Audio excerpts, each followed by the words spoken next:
Beberapa kali sih ramai soal Habib, cuma yang sekarang Nana mau kita bahas soal itu di Syihab ini. Ramai jadi pusat perhatian netizen, bahkan ada yang juga jadi kontroversi. Apa yang terjadi sekarang itu sebahagian kecil sebenarnya yang memberi boleh jadi citra yang negatif. Nah, kemudian disambut oleh yang lain dengan cara yang tidak sesuai juga, sehingga terjadi apa yang dinamakan ribut-ribut. Ribut-ribut itu. Itu sebabnya Habib Abdullah Al-Haddad berkata, jangan memakai pakaian kebesaran Habib kalau akhlakmu tidak mencerminkan itu, karena itu berdampak negatif buruk. Di Indonesia ini alangkah banyaknya orang-orang yang boleh jadi tidak dikenal sebagai keturunan Nabi, tapi dia keturunan Nabi. Lebih dikenal sebagai raja dan sebagainya. Sekian banyak dari Wali Songo itu yang itu, tapi Syarif Hidayatullah itu banyak sampai sekarang banyak, tapi mereka membuktikan kecintaannya kepada masyarakat, kecintaannya kepada tempat dia tinggal. Wahai bangsaku yang kubanggakan, relakah negerimu terpecah belah? Jawab yang keras.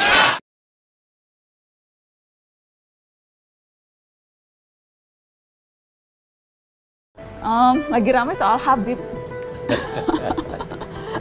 Beberapa kali sih ramai soal Habib, cuma yang sekarang Nana mau kita bahas soal itu di Syihab ini. Habib atau orang yang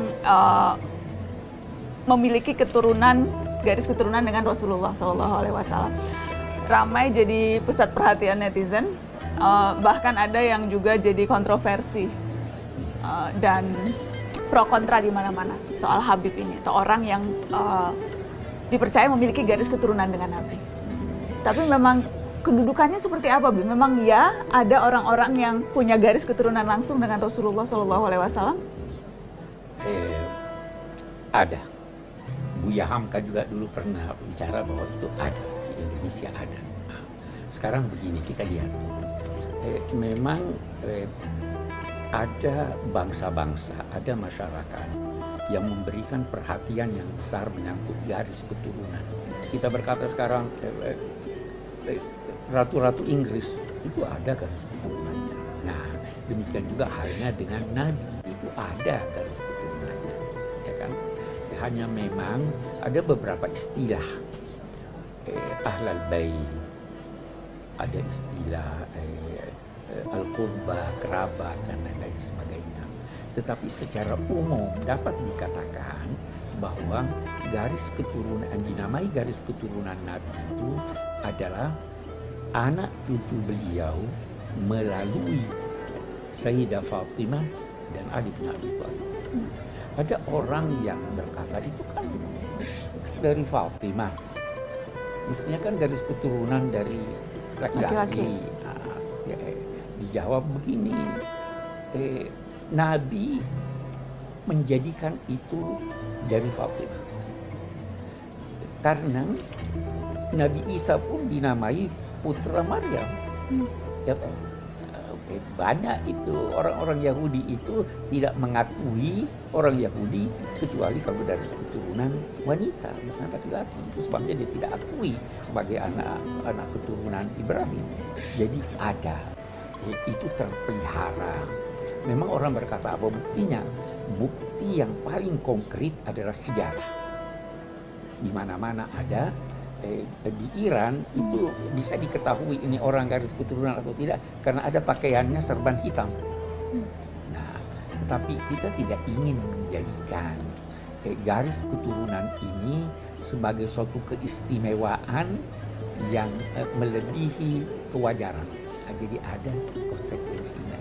Dari sini kemudian garis keturunan ini terpelihara yang mestinya ikut terpelihara sifat-sifat baik. Nah, kenapa garis keturunan itu menjadi penting? Karena ada pengaruh fisik dan psikis orang tua kepada anaknya. Yang jelas ada pengaruh dari ayah, kakek dan sebagainya. Sehingga ini ada keistimewaannya, ya kan? Nah, dari sini kemudian ada orang-orang termasuk di Indonesia ini ada garis keturunannya dan itu terpelihara Sampai sekarang, Bi? sampai sekarang terpelihara, ada kantor khusus yang ini. Nah, agama memang memerintahkan untuk memelihara itu.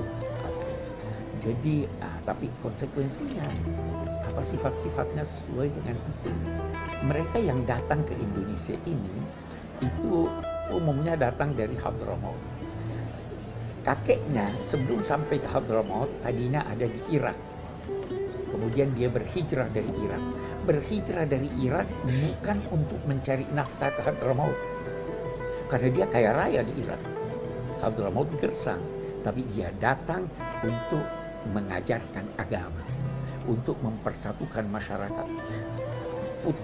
Putra-putranya melanjutkan misinya sampai kepada seorang yang dinamai Al-Faqihil Muqaddam. Al-Faqihil Muqaddam ini sosok yang diistilahkan mematahkan pedang. Kami tidak akan melakukan kekerasan. Kami berdakwah dengan akhlak yang baik.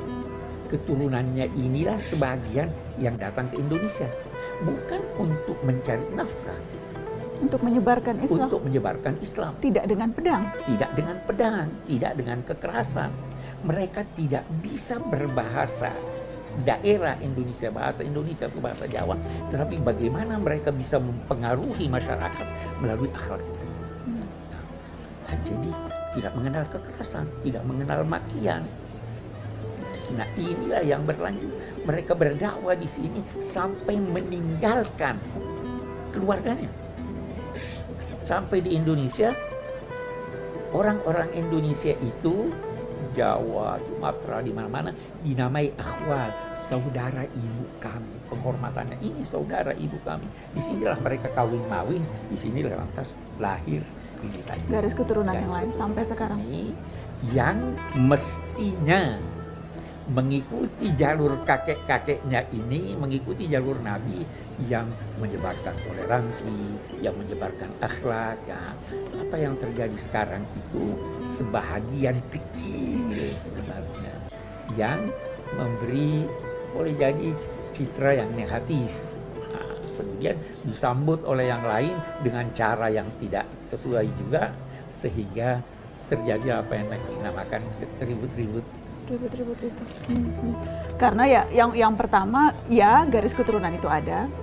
Ya, tapi seharusnya itu justru keistimewaannya adalah ketika ia bisa meneladani akhlak Nabi. Jadi gelar atau atribusi Habib itu tidak seharusnya hanya sekedar gelar formalitas belaka ya, Bi. Bukan hanya sekedar menyematkan diri sebagai Habib.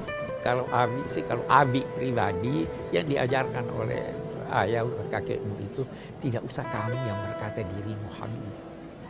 Tidak usah kamu menyatakan dirimu saya profesor, saya doktor.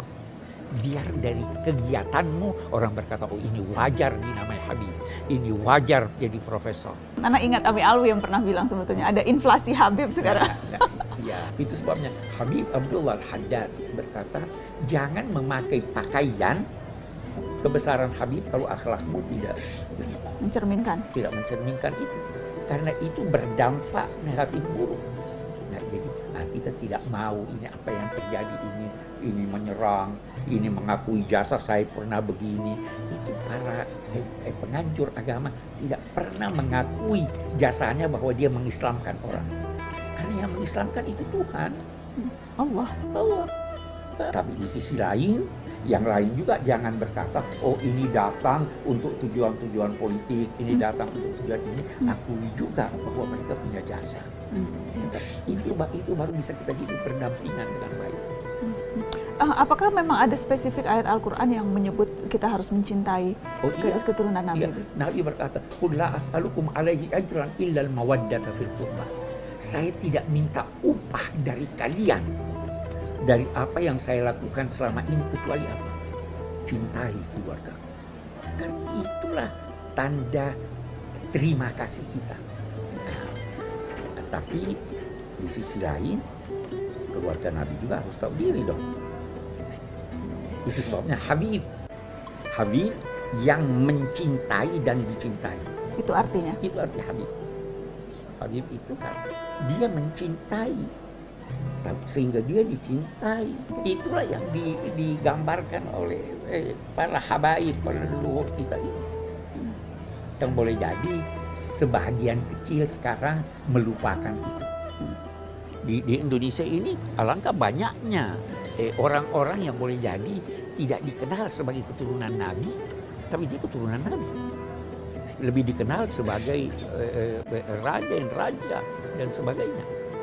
Sekian banyak dari Wali Songo itu yang itu, tapi Syarif Hidayatullah itu banyak sampai sekarang banyak, tapi mereka membuktikan kecintaannya kepada masyarakat, kecintaannya kepada tempat dia tinggal. Mudah-mudahan kita bisa kembali ke jalur leluhur, atau kalau tidak mau berkata jalur leluhur, ajaran akhlak yang diajarkan oleh Nabi Muhammad siapapun kita.